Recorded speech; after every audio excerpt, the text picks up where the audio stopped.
this is how to become a human weapon. Alright?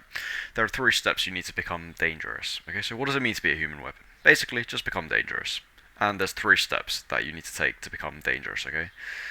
So being dangerous, it kind of means you're like a person who gets respected by like a bunch of guys, girls, everything, right? You're more feared, right? Say if maybe you're like a smaller person in school, you get picked on and stuff. That's like the opposite of what this is, right? And in this video, I'm going to teach you how you can go from like a skinny, like scrawny kid who's quite short and like he gets bullied by a bunch of guys and stuff who are like a lot bigger than him, like maybe rugby players or something, into someone who's like a fucking human weapon, right? That people will be scared of going against.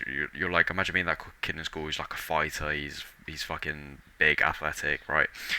How you can become that guy, right? So there's 3 steps we need to do.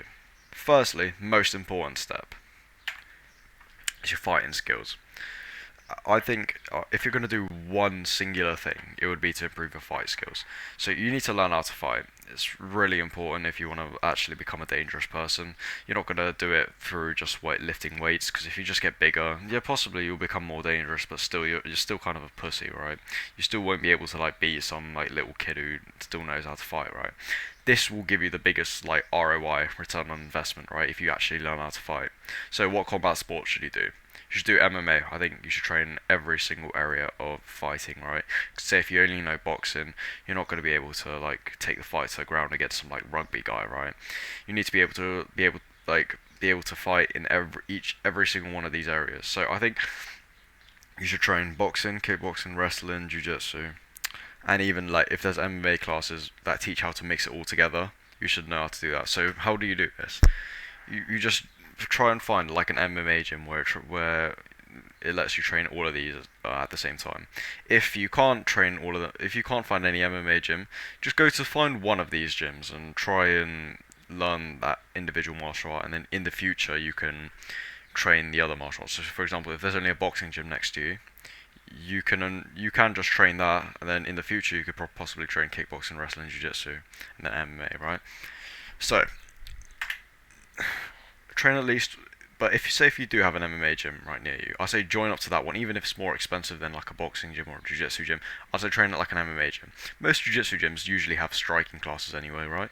So train at least one of each a week. So once a week, train one boxing session, one kickboxing, one wrestling, one jiu-jitsu, one MMA. Some gyms won't have a wrestling class, but if you're at an MMA gym, you probably might have a wrestling class, or even like a jiu-jitsu gym. They have some striking classes. They have some takedown sessions. You should learn. By wrestling, I mean like taking someone down, right? You should. That's a really important skill to have in a fight. Okay. So train one of each in a week. One of each. So that's 5 sessions in a week of everything. One MMA session just to be able to mix it all together, right?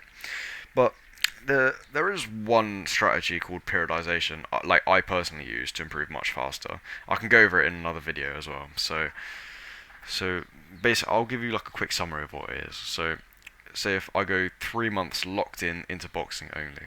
Then I go like another 3 months in kickboxing locked in. Then I go 3 months in wrestling, 3 months BJJ, 3 months MMA. That's 1.25 years of training all of these individually, and I think if you do that, you'll improve faster than if you train everything at the same time, because you're focusing more on one specific area of the sport.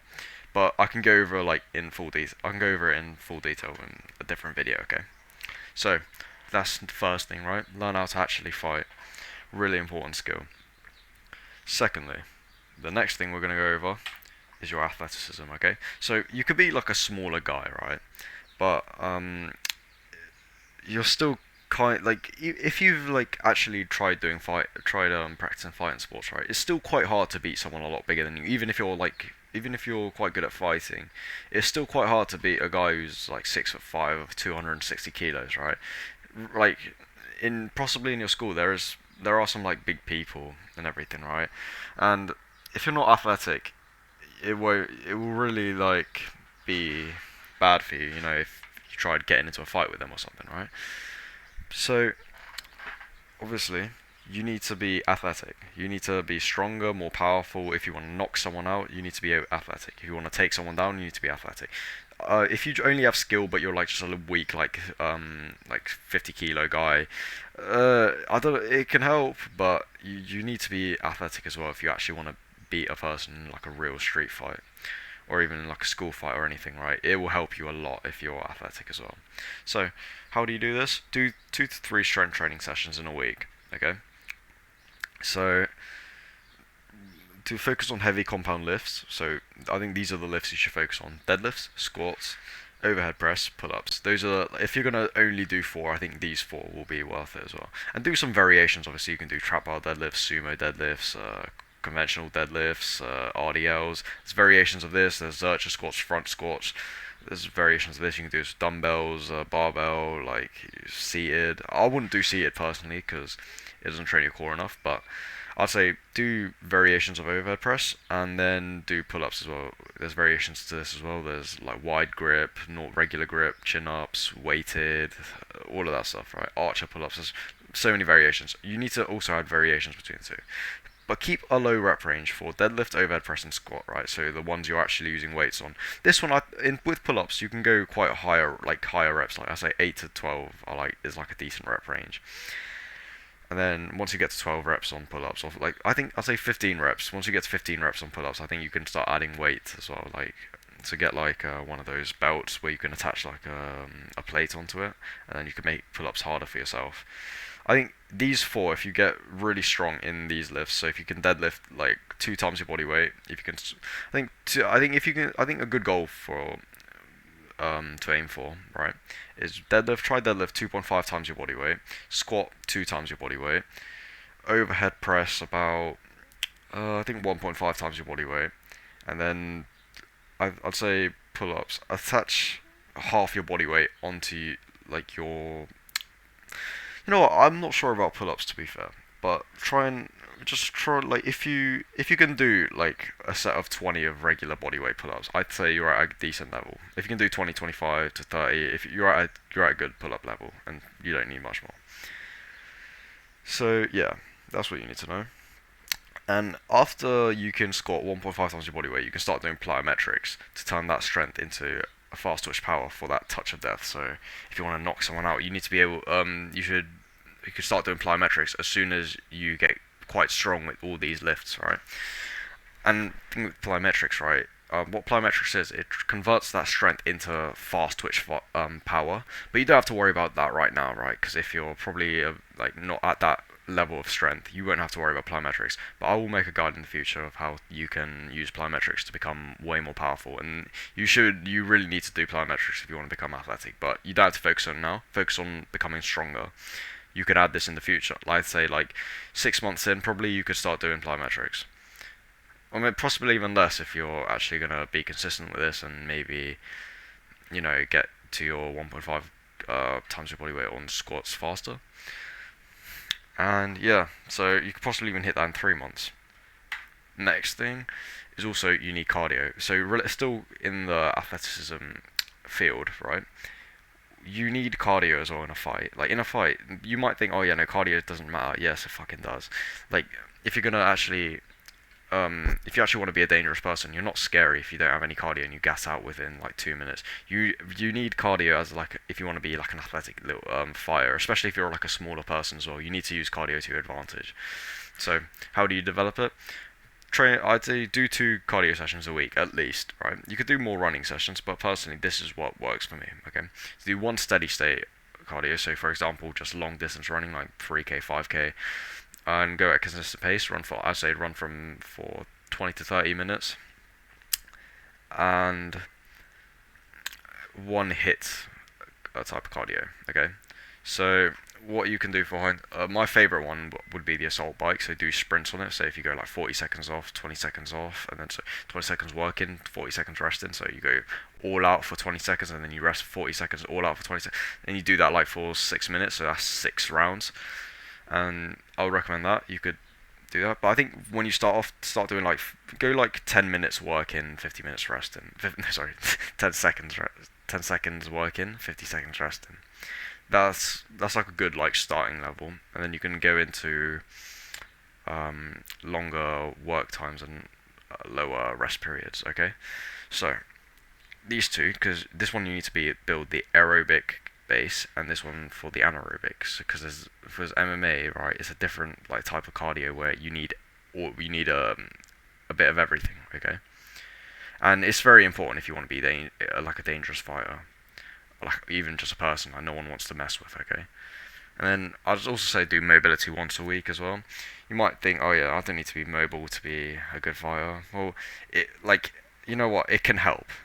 Why wouldn't you? If it can help you, why wouldn't you do mobility? If it can prevent your injury long term. It can actually help you kick higher, kick better. You'll just move better. It will help. Like you might not think it will help you in a fight, but yes, it will. It just will. Like as a flexible person myself, like this is what it helped me win like nationals in jiu-jitsu. So it could probably help you as well in like even a real fight in competition, anything, right? Recovery. Okay, this is the third thing I'm gonna go over. I'll go over it briefly because you probably hear this all the time, and I can't be asked to like really rant to you about like how to sleep, diet, because you probably hear it all the time. Okay, but it is really important if you want to actually become a human weapon. You can't just like go in the gym training, but you can only sleep for like 2 hours a night or like 4 hours a night. Like that's just gonna like kill your progress, lower testosterone, everything. You're just gonna be a weaker person, right? So, three things you really need to focus on. If you just do these three things, I think you're set. Okay, so sleep, there's a thing called sleep regularity, right? So you want to sleep within the same 15-minute window every single night. So for example, I think my window is 9:30 to 10 o'clock, right? I want to always be asleep during that block of time. And also try to sleep for 8 to 10 hours, so like wake up at like a specific consistent time. I wake up at 7 and sleep at 9:30 to 10. I make sure I'm always sleeping in that window, so I don't see. So I try to not see 10 o'clock, past 10 o'clock on my phone, because I'll probably be asleep by then. Okay, that's really important because if you want to recover everything, like in your sleep, your testosterone is getting built. It's really important. Okay. Next thing, your diet. Okay, so eat natural foods. So like high testosterone foods. So, for example, I think eggs and red meat are really important. People tell you it's bad for you. It's not. Like that's how you increase your testosterone. But you also need carbohydrates if you're going to be a fighter, right? So I'd say fruits are a really good source of carbs. Eat fruits, rice. Just, if the food is a natural food like from the earth, I'd say it would be like just to make it really simple. Just eat. If the food is natural, you can eat it. Okay. If you can find it on the earth, if it's a single ingredient food, like for example, like chicken, right? The ingredient in chicken is just chicken because that's the only thing in the food. You don't want to eat like some fucking weird pasta you found from Tesco's that like has fucking rapeseed oil, fucking like who knows, like emulsifier E128. Like you don't want any of that stuff, right? You want to have food that is natural to the earth. You want to have 0.81 grams of protein per pound of body weight, or pound, per pound of body weight, and also you want to be eating a lot of healthy carbs. So like what we go over, like natural carbs, like rice, potatoes. Those are really good for you. And then you can get your fats as well from like eggs and meat and stuff. And then the last thing we're going to go over, active recovery. So mobility is, like I mentioned before, do mobility once, like on your rest day, I would say. You could also take cold showers if you want. I personally don't. I used to like quite a lot. Like when I was like 13, 14, I used to take cold showers all the time. But then I just kind of gave up because it just take too much of a time. But if you want to help, it could help as well. Like if you want to become a dangerous person, like cold showers are really good for like discipline and like getting just making you more like energetic and everything. So yeah, these are three things you can go over, and I hope this video helped you. Yeah, thanks for watching, and then yeah, train hard, mate.